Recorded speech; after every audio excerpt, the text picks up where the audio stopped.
Assalamu alaikum दोस्तों, मैं मोहम्मद ख्वाब Mirza. Today the topic we are going to discuss is getting admission into BS at International Islamic University, International Islamic Institute of Economics with Abdul Salam Saab. Abdul Salam Saab is currently doing BS Economics from International Islamic University. बाकी उन्होंने admission कैसे secure किया, international Islamic institute of economics की faeces क्या हैं, scholarship कौन कौन से अवेलेबल हैं, इंपॉर्टेंट डेट्स टू रिमेंबर, उसका टेस्ट किस तरह का होता है एंड अदर पर्टिनेंट क्वेरीज उन्हीं के साथ डिस्कस करते हैं।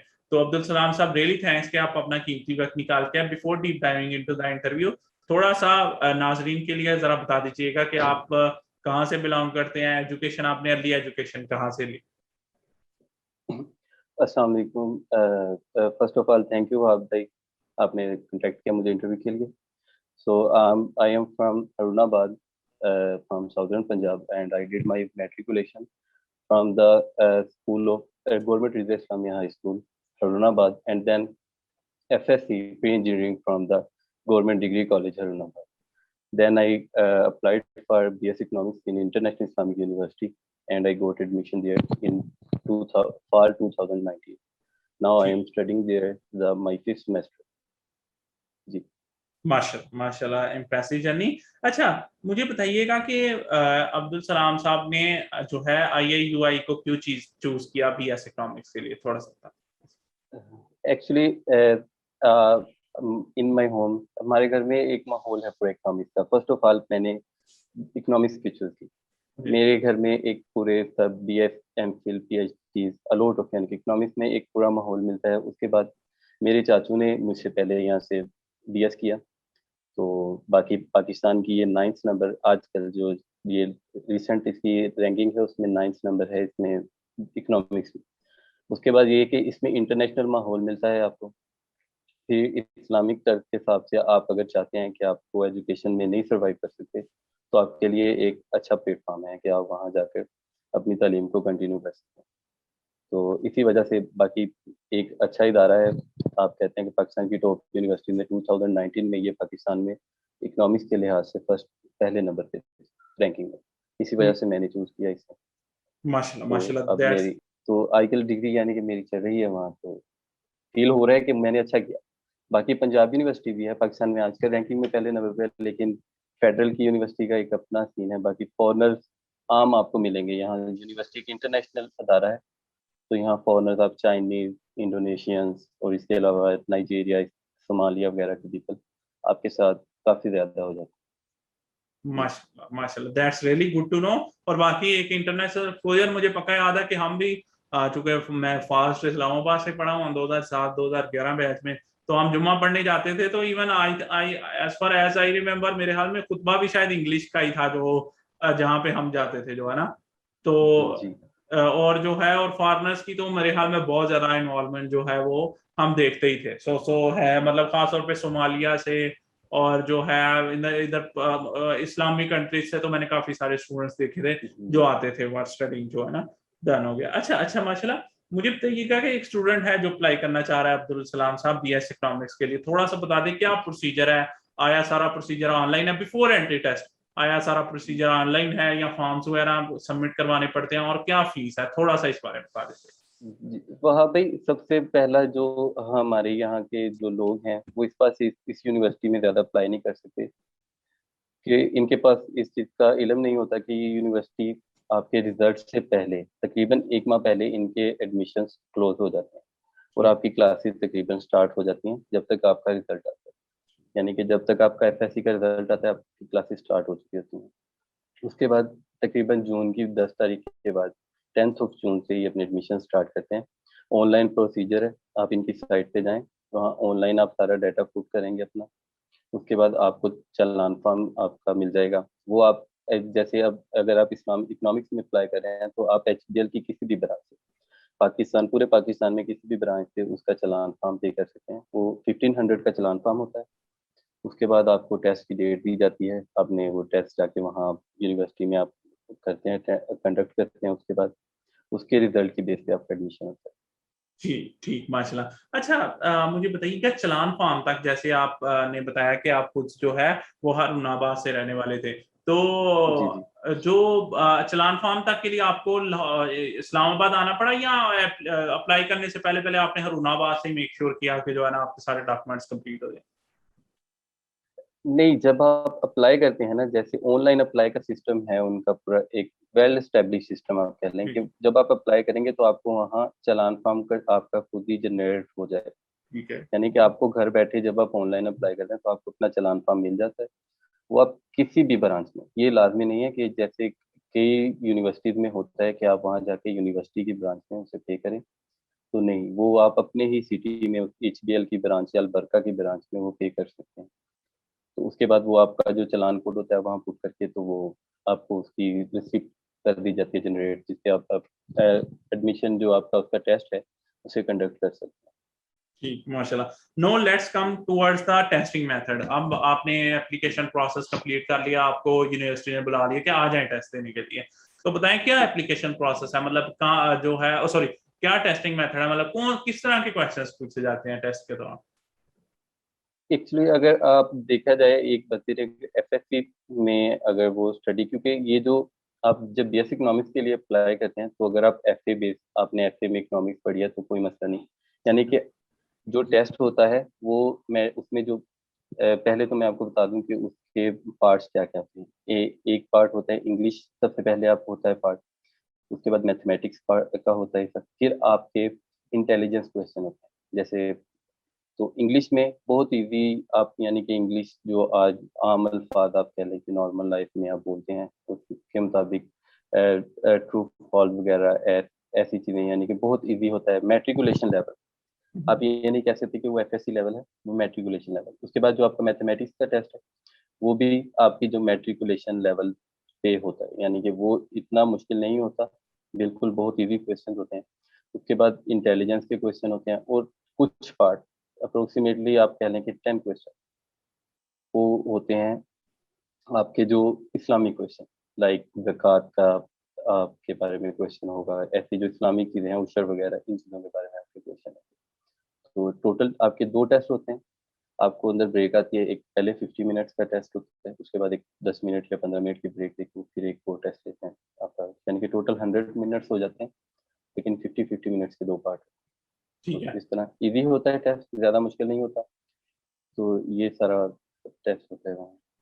ठीक, अच्छा, आपने बताया दो पार्ट्स होते हैं, तो आपने कंटेंट बताया इंग्लिश होता है, मैथमेटिक्स होता है मैट्रिक लेवल का, इसके अलावा जो है क्या नाम है, आपसे इस्लामियत का पूछते हैं और इंटेलिजेंस के क्वेश्चंस पूछते हैं। तो क्या जी दोनों पार्ट्स में मतलब 50-50 के मिनट में से आया टेस्ट डिफरेंट हो रहे होते हैं, क्या क्या थोड़ा सा मुझे इस बारे में समझाएं कि दो जी। टेस्ट से क्या सॉरी, मुराद है? सॉरी, मेरी एक्सप्लेनेशन में थोड़ा सा मसला है।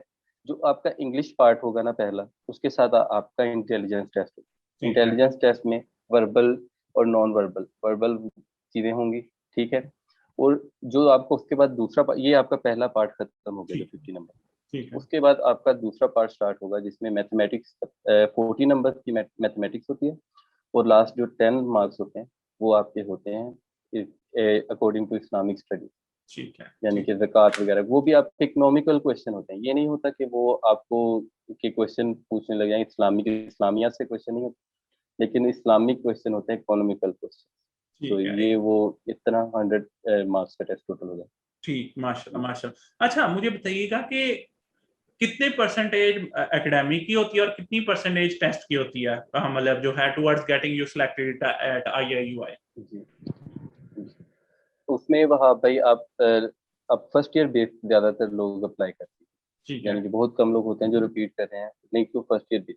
ठीक। फर्स्ट ईयर में आपके से अगर 60% मार्क्स हैं तो आप इस्लामिक में IIUI में अप्लाई कर सकते हैं इकोनॉमिक्स के लिए।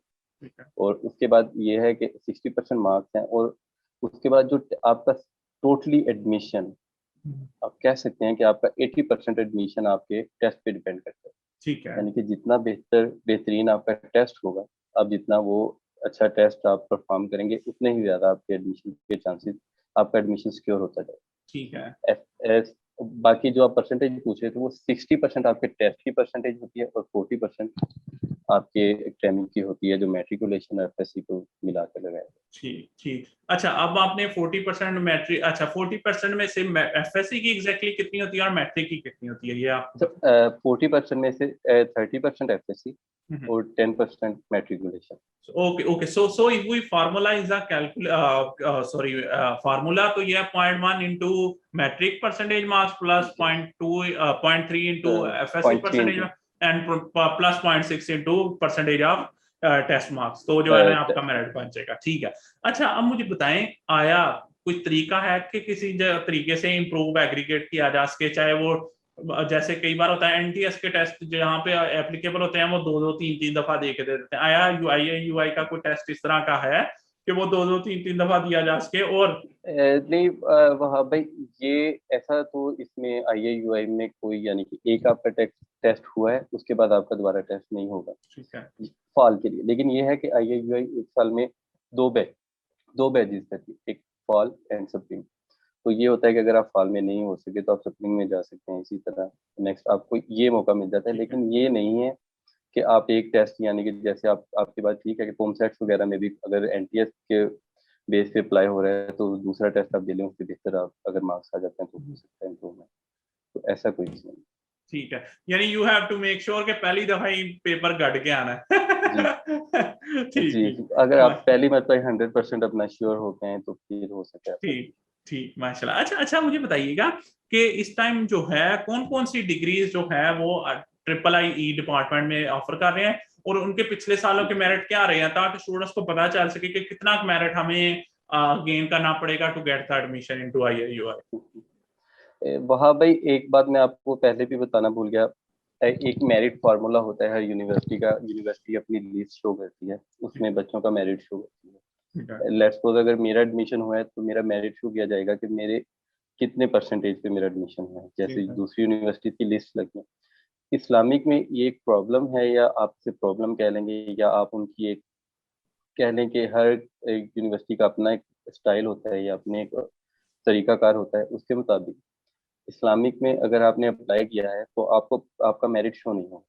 ठीक लास्ट है। टाइम आपको ये भी नहीं पता चल सकता कि आपका मेरिट क्या था और लास्ट मेरिट क्या था। ठीक है। यानी कि ये बात मैं इस्लामिक में शो नहीं होती। ठीक है। और आईआईयूआई में मैंने भी जब किया तो सिर्फ लिस्ट लगी, उसमें आपका नेम आ जाता है तो ठीक है, नहीं तो आप ये नहीं कह सकते कि मेरिट लास्ट मेरिट क्या था। या लेकिन ये है कि आईआईई में आपने अब international Institute of Islamic economics में, इकोनॉमिक्स जो है वो आपकी, यानी कि जो मेन कोर्स है, उसके बाद है BFA, BF in accounts and finance, और उसके बाद इस्लामिक बैंक। ये तीन कोर्सेज वहाँ करवाए जाते हैं। और उनमें ये है कि आपके पास, आप जब इसका टेस्ट देते हैं इकोनॉमिक्स का, तो उसके मुताबिक भी प्रायोरिटी पूछी जा सकती है। और दूसरी बात जो हम पहले भी डिस्कस कर चुके थे कि जो टेस्ट अगर आपने अपना पहला कोर्स, अगर मैंने बीएफए में फाइनेंस एंड अकाउंट्स में अप्लाई किया है या इस्लामिक बैंकिंग में अप्लाई किया है तो उसका मेरा टेस्ट अलहदा ही होगा। लेकिन अगर आप इकोनॉमिक्स में अप्लाई कर रहे हैं और वो आपसे प्रायोरिटी पूछ सकते हैं कि आप इसके बाद अगर आपका एडमिशन इकोनॉमिक्स में नहीं होता तो आप एडमिशन कहाँ लेना है, आप नेक्स्ट बीएफए को ज्वाइन करना चाहते हैं या इस्लामिक इकोनॉमिक्स को। ठीक है। तो ये इस अच्छा अच्छा अच्छा, अब देखें देखें इधर से ही ना एक थोड़ा सा जो क्यूरी रेज होती है वो ये है कि आपने कहा कि मेरिट नहीं शो कर रहे होते, ठीक है, तो जी अब स्टूडेंट्स ने तो अप्लाई कर दिया जो जो उनको डिग्रियां पसंद थी, ठीक है, तो अब जी ये आपको इससे कोई अंदाजा हो पाता है कि मेरिट की बेस पे, या ये उनका ये है कि जहां पे उनकी सीट खाली होती है वो उसके बारे में पूछ लेते हैं, मतलब मेरिट का इसमें कोई रोल नहीं है, यानी कि कल को अगर बीएस इकोनॉमिक्स में भी सीट खाली होगी तो बीएएफ वालों जी को या किसी और को पूछ लिया जाएगा कि यार आपने मतलब 55 बंदों ने अप्लाई किया था, 50 तो चलो हो गए, अब 5 बंदे अगर बीएस इकोनॉमिक्स में जाना चाहे तो हम उनको भेज सकते हैं। So it's merely depend upon the कि सीट कितनी अवेलेबल है, तो वो हिसाब से मूव करवा देते हैं। एक्चुअली आप कह लें कि इस्लामिक इंटरनेशनल एक पाकिस्तान में अच्छी यूनिवर्सिटी में इसका शुमार ठीक होता है। और जो इसका इकोनॉमिक्स डिपार्टमेंट है, ठीक। ये भी यूनिवर्सिटी के जैसे आप कह लें कि हर यूनिवर्सिटी के एक टॉप डिपार्टमेंट होते हैं, जी जी वैसे बिल्कुल। इस्लामिक इंटरनेशनल में इकोनॉमिक्स सबसे पहले, शरिया एंड लॉ, और उसके बाद इकोनॉमिक्स जो है वो टॉप डिपार्टमेंट है। इसलिए इसमें बहुत ज़्यादा एडमिशन लास्ट टाइम जब मेरा बैच था तो उस बैच में 115 एडमिशन हुए थे। ठीक है। अगर जो आप बात कर रहे हैं उसके मुताबिक ये था कि अगर कोई सीट वैकेंट हो और अगर आप जाते हैं जब, यानी कि मैंने अगर बीएफए में अप्लाई किया है तो वहाँ जाके मैंने देखा है कि मैं इकोनॉमिक्स में कर सकता हूँ, तो अगर आप क्लरिकल स्टाफ से जाके मिल सकते हैं तो वो हो सकता है कि आपका इंटरचेंज हो जाए। उसके अलावा एक और सीन भी होता है कि ज्यादातर जो आपके कोर्सेज होते हैं अंडर ग्रेजुएट ब्लॉक में, अंडर ग्रेजुएट ब्लॉक मीनवेल के पहले बीएस के 2 साल जो आपके कोर्सेज होते हैं वो तकरीबन तीनों जो आपके कोर्स हैं, यानी कि इकोनॉमिक्स, बीएफए और इस्लामिक बैंकिंग, उनके सेम होते हैं। और कई लोग ऐसे भी होते हैं कि वो जब अपना अब 4 सेमेस्टर कंप्लीट कर लेते हैं, यानी कि आपकी हाफ डिग्री हो जाती है, तो उसके बाद आपके ऑप्शन होता है कि आप चेंज कर लें इस्लामिक इकोनॉमिक्स में, इस्लामिक बैंकिंग में और बीएफए में। तो ये हो सकता है। बाकी ये अगर जो आप कह रहे हैं कि वैकेंट सीट है, वो ये है कि आप इंटरचेंज कर सकते हैं कि मैं कहूँ कि अगर मैं बीएफए का हूँ तो मैं इकोनॉमिक्स में जा सकता हूँ अगर वैकेंट हुई। ठीक ठीक, माशाल्लाह माशाल्लाह। अच्छा, अब मुझे बताइएगा, आपने डिग्रीज का बता दिया और बता दिया मेरिट्स तो जो है वो नहीं होते। मुझे बताइएगा कि मेरिट्स के बाद जब बन जाते हैं, मतलब आपकी लिस्ट लग जाती है, इसके बाद आया कोई मतलब कोई जनरल किस्म का इंटरव्यू या किसी भी किस्म का कोई इंटरव्यू भी होता है, या just based upon the merit आपको आप पता चल जाता है कि आपने उस डिपार्टमेंट में जाना है या नहीं जाना है? जी नहीं, जो आपका बीएस है, यानी कि आप बीएस है जो, वो टोटली आपका टेस्ट बेस्ड, ठीक है। टेस्ट बेस्ड, यानी कि अगर आपका एकेडमिक में अगर आपका लिस्ट में नाम आ गया है, आपने टेस्ट हो गया आपका, आपने टेस्ट पास कर लिया, तो उसके बाद आपको ये भी इंफॉर्मेशन नहीं होती कि मैंने टेस्ट पास कर लिया या नहीं। वो डायरेक्ट आपकी लिस्ट लगनी है जिसमें आपका एडमिशन हो जाना है। तो अगर आपका लिस्ट में नाम आ गया तो आपको किसी इंटरव्यू वगैरह की जरूरत नहीं है, आप डायरेक्ट जाके अपनी थीसिस वगैरह सबमिट करवाएं। थीसिस सबमिट करवाने के लिए भी आपको कोई मुश्किल नहीं है, आपका चालान ऑनलाइन आपको मिल जाएगा, जनरेट हो जाएगा, आप अपने सिटी से थीसिस जमा करवा सकते हैं, उसके बाद आप वहाँ जाके अपने डॉक्यूमेंट जमा करवा सकते हैं। ठीक, माशाल्लाह। अच्छा, ट्रिपल आई की कौन सी सबसे वेल रिनाउंड जो है डिग्रीज है, जो जो मतलब होता है ना, हर डिपार्टमेंट में कोई ना कोई एक डिग्री होती है जो ज्यादा वो लोग जो है जिसको प्रेफर कर रहे होते हैं, कौन कौन सी डिग्री है जो ज्यादा जी प्रेफरेबल है?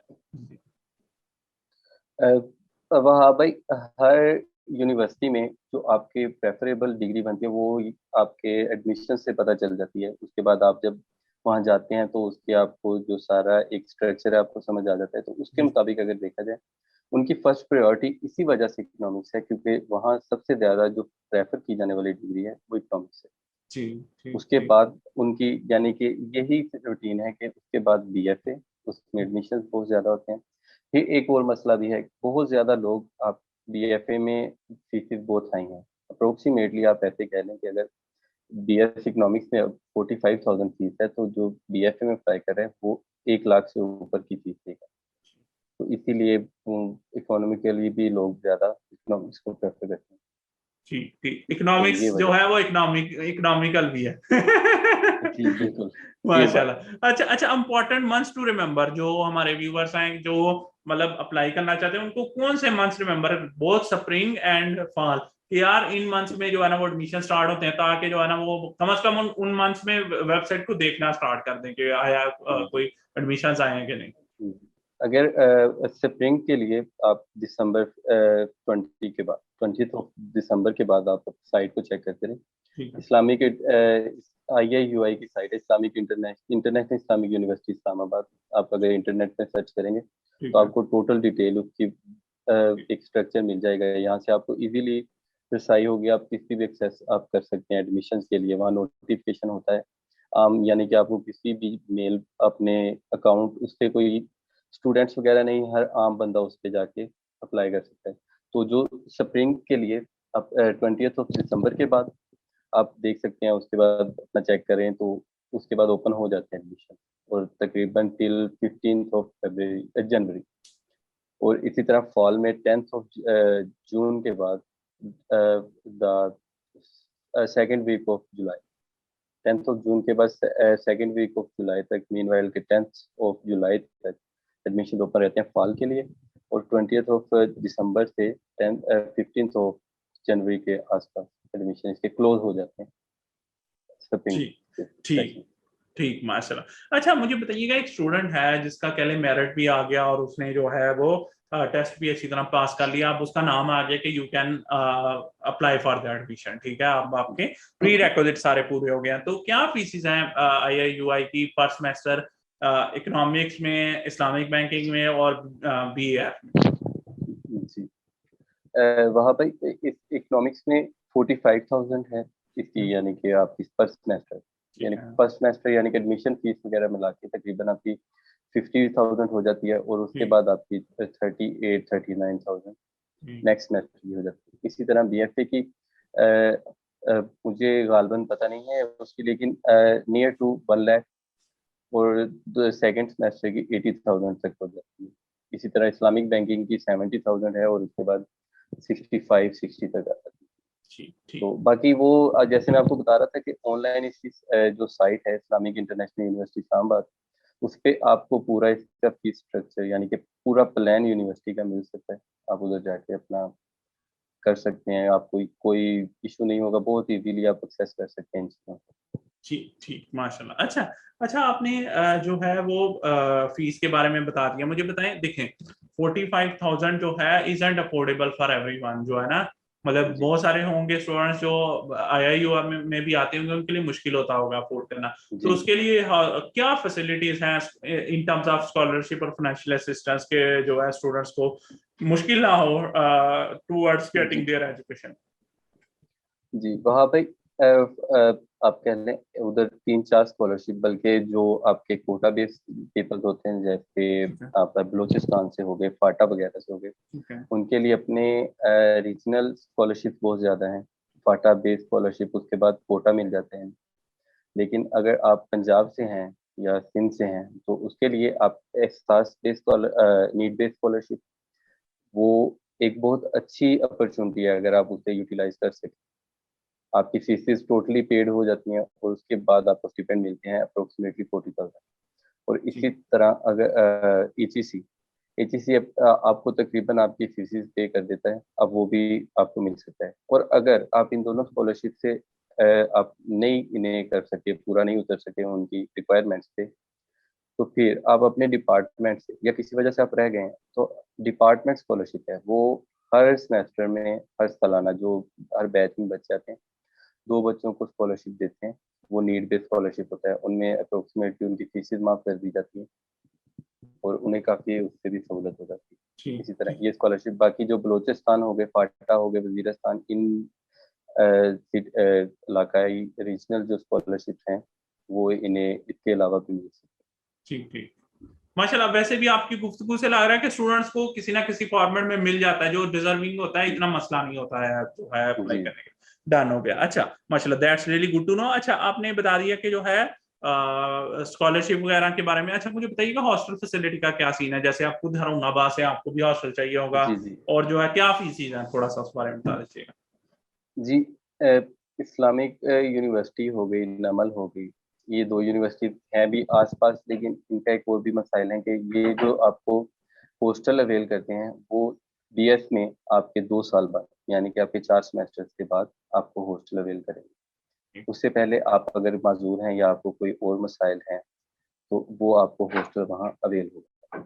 इसके अलावा आप अगर हॉस्टल अवेल होगा, नहीं तो आप और दूसरी बात यह है कि अगर आप 2 साल हो भी गए, लेकिन इसका एक है कि अगर जो यूनिवर्सिटी से 80 किलोमीटर्स की रेडियस में अगर आपका घर है, मीनवाइल क्या अगर आप करीब रहते हैं इस्लामाबाद से, लेकिन इस्लामाबाद में नहीं भी रहते, आप इस्लामाबाद से किसी 80 किलोमीटर के रेडियस में रहते हैं, तो आप उसकी यूनिवर्सिटी का हॉस्टल आपको अलाउ नहीं होगा। तो बाकी नॉर्मल रूटीन में अगर दूर से आप 80 किलोमीटर से ज़्यादा हैं, तो फिर आपको हॉस्टल 2 साल बाद अवेलेबल होगा। या फिर आपको कोई ना कोई माजूरी वगैरह है, तो आपको कॉलेज मिल जाता है। ठीक ठीक। अच्छा, और उस केस में क्या फीसिस हैं जो जो कि अभी अभी आपने वेल ही नहीं किया, जी मैंने उसकी सिक्योरिटीज वगैरह हैं, 7,000 तकरीबन उसकी सिक्योरिटीज हैं। उसके बाद 15,000 है पर सेमेस्टर फीस। ठीक, which is a really nominal, मतलब 15,000 इन इस्लामाबाद, आपको पता ही है कि ये जो है 22 जी सेमेस्टर। जी वहाँ पे सॉरी आपकी बात काट रहा हूँ, उसके अलावा जो इसका मैथ सिस्टम है वो बहुत शानदार है।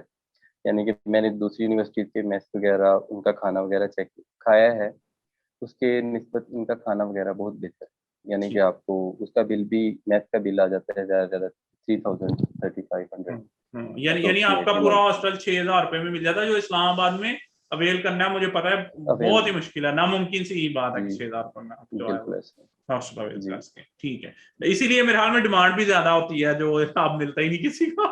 जी जी ऐसा। अच्छा, any final advice for students applying for BS in triple I department?